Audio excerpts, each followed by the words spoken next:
আজি হৈছে বহাগৰ 1 তাৰিখ আৰু চাৰিওপিনে উখল মাখল পৰিৱেশ আৰু ময়ো আজি ৰাতিপুৱা সোনকালে উঠিলো ৰাতিপুৱাৰ কামখিনি শেষ হোৱাৰ পিছত মাহ হালধি লগাই গাটো ধুই আহি আমাৰ অতিকে মৰমৰ মেখেলা চাদৰযোৰ পিন্ধি নতুন বছৰ আৰু ৰঙালী বিহুক আদৰাৰ বাবে সাজু হৈ গলো প্ৰত্যেকবাৰে কৰাৰ দৰে এইবাৰো আমি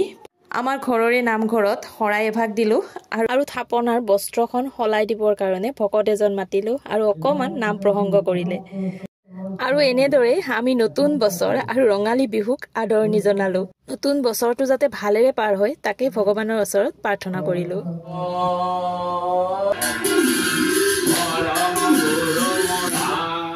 আপোনালোক সকলোকে মই আৰু মোৰ পৰিয়ালৰ তৰফৰ পৰা আকৌ এবাৰ ৰঙালী বিহু আৰু নতুন বছৰৰ বহুত বহুত শুভকামনা জনালো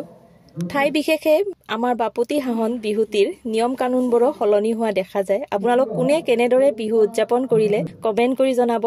আৰু সন্ধিয়া সময়ত অকমান বিহু তলিলৈ বুলি ওলাই আহিলো গতিকে আজিলৈ ইমানেই ভিডিঅটো চাই কেনে পালে জনাব বাই বাই